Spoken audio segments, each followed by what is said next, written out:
Bonjour, je ne sais pas si cette distance, oui, je sais, c'est une règle. Bon, je pense que c'est plutôt pas mal. Bien le bonjour à tous et à toutes, à tous et à toutes. Ça, à tous, à tous et à toutes. Je vous souhaite à toutes et à tous et à tous.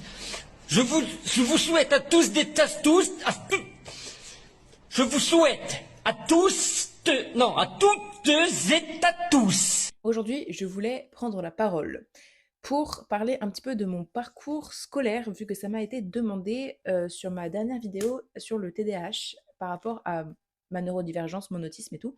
Et je me suis dit que ça allait être super intéressant de faire un peu un storytelling sur, du coup, sur tout ce qui s'est passé dans ma vie par rapport au parcours scolaire, vu que c'était très compliqué, vu que j'avais des troubles. Je suis diagnostiquée autiste et potentiellement TDAH sans hyperactivité. Donc, j'ai juste un trouble de l'attention. Il faut savoir qu'il y a énormément de personnes qui sont neurodivergentes qui ont des problèmes en cours. C'est très courant, la phobie scolaire, quand on a des troubles, surtout du coup des troubles neurodéveloppementaux parce que c'est depuis toujours. Moi, j'ai souffert de phobie scolaire du coup depuis le premier jour où j'ai mis les pieds dans une salle de classe, c'est-à-dire mon premier jour de maternelle. Je m'en rappelle comme si c'était hier. J'étais dans une maternelle bilingue qui était horrible parce que, en fait, je ne comprenais pas, déjà de un tout simplement, la langue, vu que je ne parlais pas allemand. Je ne parle toujours pas mieux allemand. Le premier jour, on était déjà en retard. C'était mes parents qui m'ont amené. Et vraiment, le premier truc qui m'a choqué, c'était vraiment le bruit. C'est-à-dire que je suis très très sensible à tout ce qui est information sensorielle.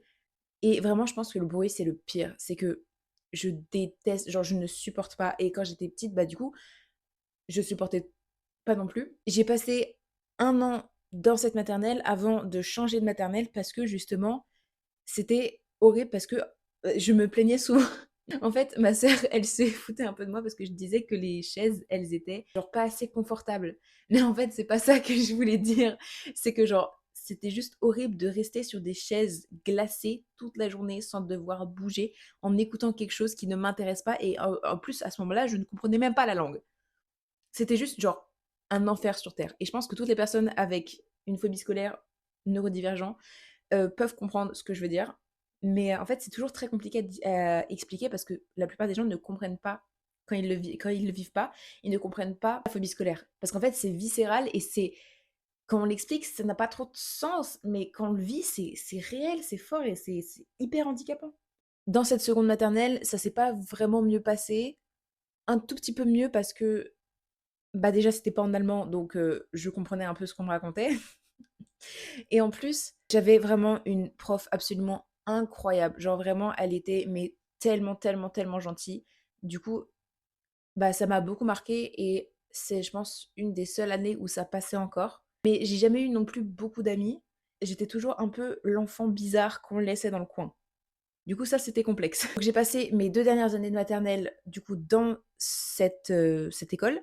Et quand je suis passée au primaire, j'ai de nouveau changé d'école, c'est-à-dire qu'au lieu d'aller dans la même école, mais juste au primaire, je suis allée dans un autre primaire qui faisait pas maternelle. J'ai fait qu'une année et ça s'est pas tellement bien passé non plus parce que ça changeait rien en fait. J'avais toujours énormément de mal à me lever le matin, c'est-à-dire que bah, en fait, je faisais des insomnies parce que le soir, j'avais peur d'aller à l'école le lendemain et du coup, bah, le lendemain, j'arrivais pas à me lever parce que j'avais pas dormi de la nuit parce que je stressais trop.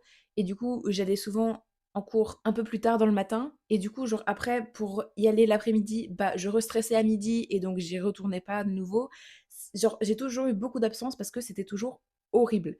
Et tous les jours, c'était rebelote. J'avais pas un jour en fait de off parce que même quand c'était le week-end, soit j'avais des devoirs, donc je stressais et j'attendais la dernière seconde pour les faire, soit en fait je stressais déjà du retour en classe et du coup bah je profitais pas du tout du temps que j'avais. Donc c'était vraiment juste un enfer. Après le CP que j'ai fait du coup dans un autre établissement, je suis retournée dans l'établissement de ma maternelle mais donc au primaire, ce qui du coup a le même nom mais c'est pas attaché au même endroit. Enfin c'était pas la même chose du coup. Il y avait pas les mêmes profs, il y avait rien qui était pareil. C'est juste qu'ils avaient le même nom. Dans ce primaire, j'ai fait CE1, CE2, CM1. En fait, c'était toujours catastrophique. C'est-à-dire que mes profs, ils étaient vraiment horribles en plus avec moi. J'ai vraiment pas eu des bons profs. Juste tout m'a traumatisée. J'avais aucun ami. Enfin, c'était catastrophique.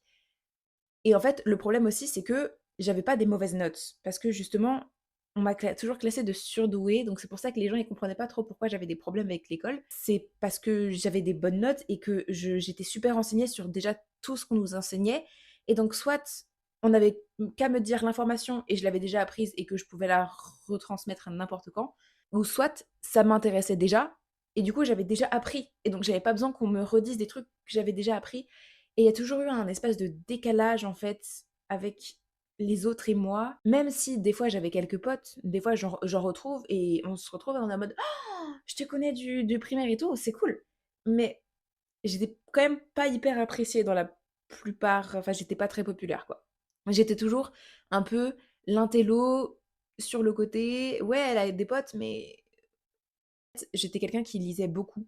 Du coup, tout ce que je faisais, je passais mes récrés à lire. Et je me suis réfugiée en fait dans la lecture pendant des années et des années, je ne faisais que ça. Je lisais en marchant, je dormais pas pour lire, enfin je ne faisais que ça. Si je n'ai pas fait mon CM2, c'est parce que j'ai sauté en fait le CM2, je suis passée du CM1 au CM2. En fait, j'ai fait les deux en une année.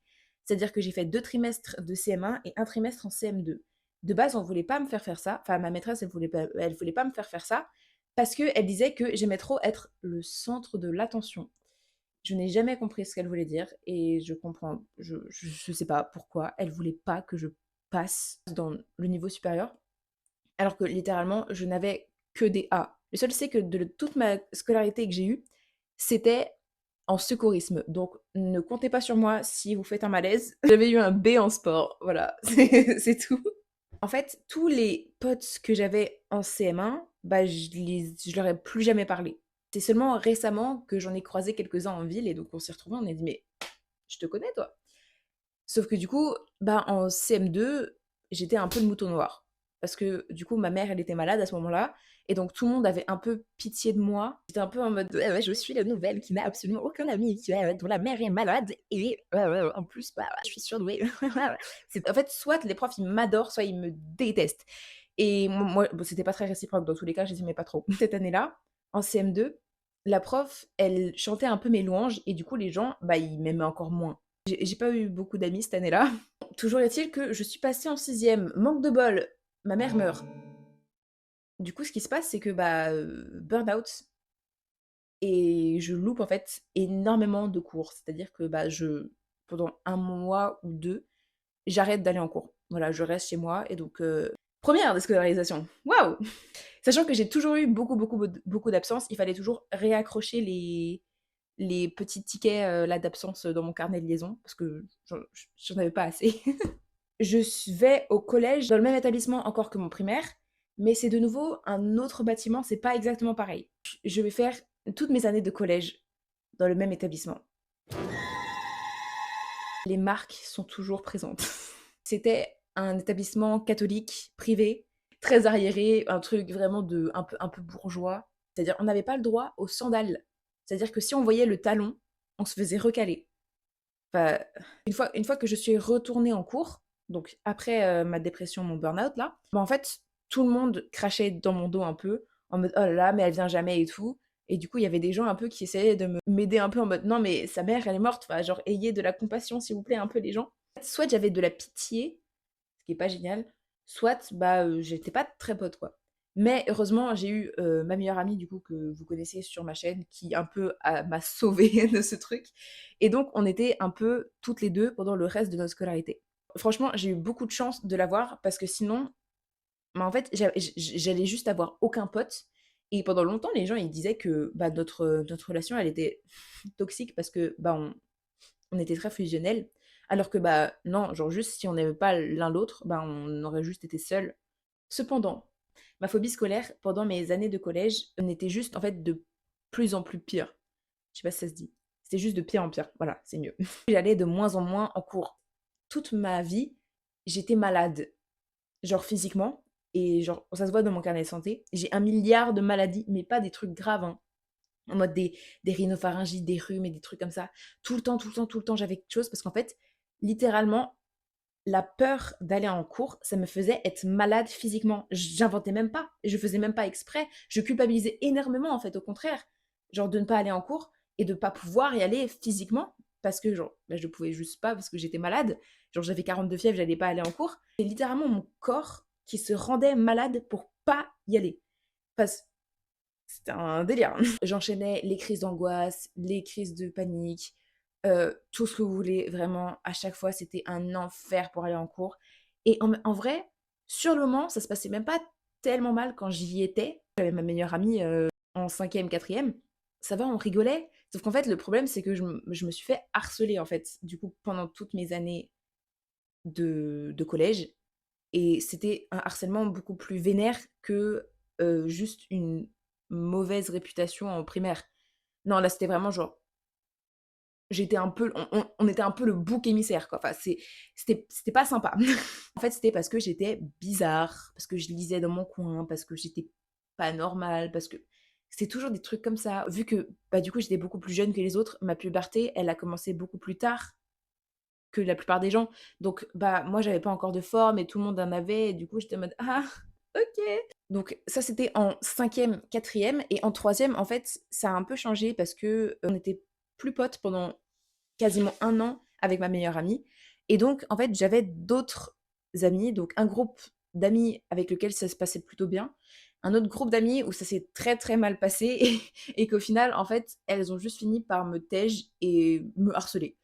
Donc, c'était pas super sympa non plus. En 3e, c'était un peu la descente aux enfers. Voilà, c'était juste mon état, il était de pire en pire et c'était genre abominable, je pouvais plus aller en classe en fait. Genre vraiment, c'était des stades d'insomnie, mais pendant une semaine entière, j'ai dû dormir à peine quelques heures. Et en fait, c'était tellement violent que j'avais juste envie de me fracasser la tête contre les murs pour pouvoir enfin dormir parce que genre vraiment les cours, ça me prenait toute mon énergie, ça me prenait toute ma vie, j'étais genre incapable de faire quoi que ce soit. Vraiment, je sais, c'était vraiment juste horrible. En plus, les gens à l'école, ils m'aidaient pas du tout. Enfin, je ne connais absolument personne qui a eu des problèmes, qui a été aidé par la vie scolaire. C'est genre une douille pas possible. Et j'ai été déscolarisée en seconde quand je suis passée du coup bah, dans un totalement autre établissement. Il y a un lycée professionnel, mais il n'y a pas un lycée général. Enfin, je me suis déscolarisée vers décembre, donc c'était pas très long.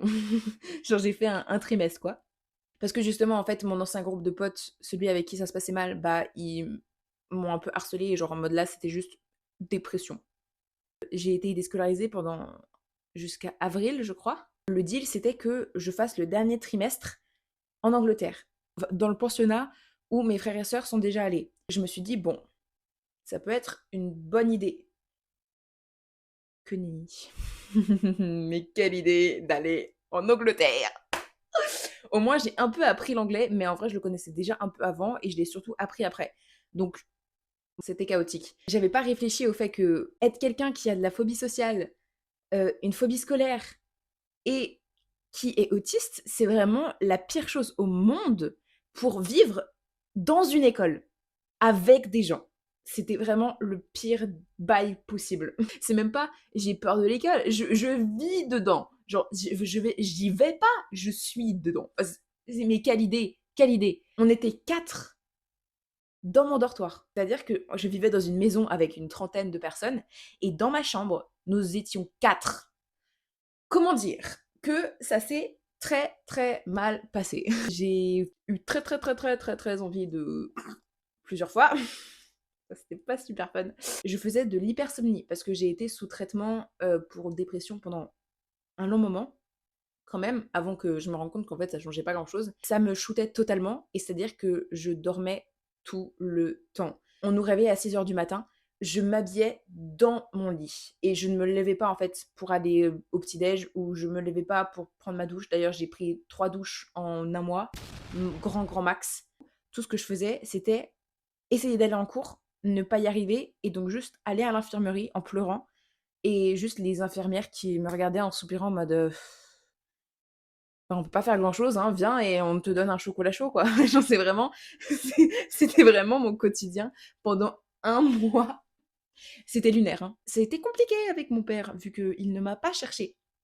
C'est-à-dire qu'au bout d'un moment, j'ai quand même réussi à partir de cet endroit, non sans mal, en vie, plus ou moins, je crois. Et donc là, je suis allée vivre, chez Sonia, que vous connaissez peut-être si vous regardez mes vidéos. Je suis allée vivre chez elle pendant quelques mois. Donc là, il y avait plus de scolarité. De toute façon, il y avait même pas tellement de scolarité parce que tout ce que j'ai fait, c'était être dans un lit d'hôpital pendant 1 mois. C'est tout ce que j'ai fait là-bas. J'ai fait, ma première au CNED. Je n'ai pas passé le bac en fin d'année. J'ai fait ma terminale au CNED, voilà. Je n'ai pas passé le bac en fin d'année. Voilà.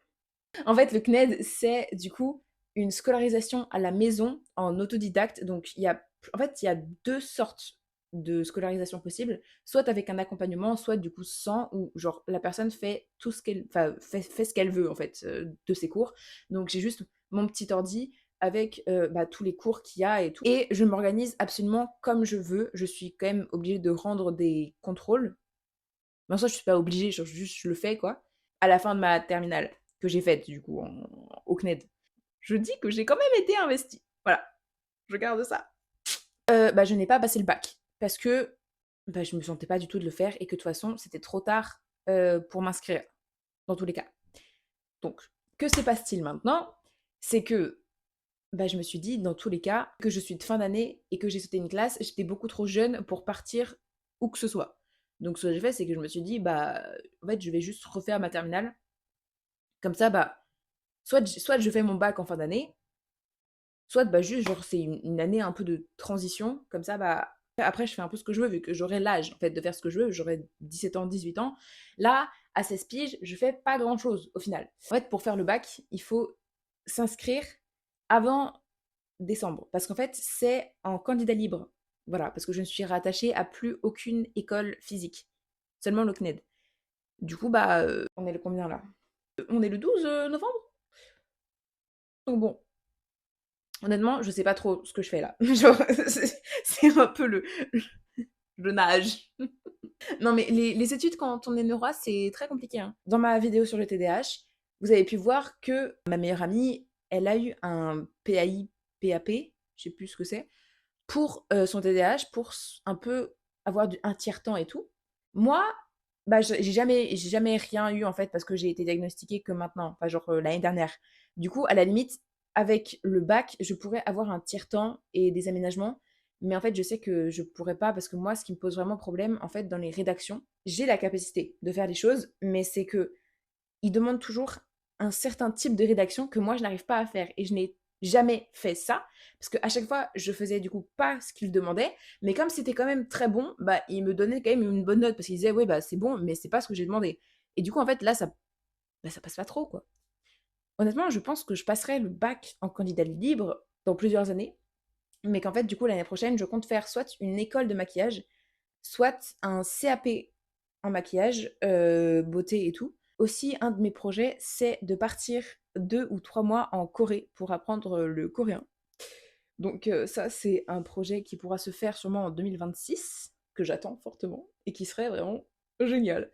Surtout que du coup, ça aurait beaucoup de liens avec le maquillage, parce que le maquillage de la Corée, c'est quand même comme ceci, vu que genre la beauté en Corée, c'est un délire. La skincare et tout. Oh mon pichou! Oh, il y a Cookie! Elle vous snob. Voici mes projets pour l'instant, mais sachant que bah, du coup, voilà, mon parcours est assez complexe. Faites-vous diagnostiquer si possible pour avoir en fait des aides parce que genre c'est très compliqué de s'organiser quand bah, on a des troubles, quels qu'ils soient, parce que bah, du coup c'est compliqué, c'est le principe même des troubles, c'est qu'on n'arrive pas à s'adapter. Je suis en guerre contre l'éducation nationale parce que ils sont vraiment merdiques, ils sont vraiment pas compétents quoi. J'espère vraiment que ça ira et que bah, genre mon témoignage ça aidera quelques-uns. Je sais pas. Prenez soin de vous et bonne chance pour tout. Et je me souhaite bonne chance aussi à moi. Parce que vraiment, le système éducatif est tellement mal fait, c'est genre un enfer. On s'en sort comme on peut. Hein. Si vous relatez à moi, ne faites surtout pas l'erreur d'aller dans un pensionnat. Ciao, peace.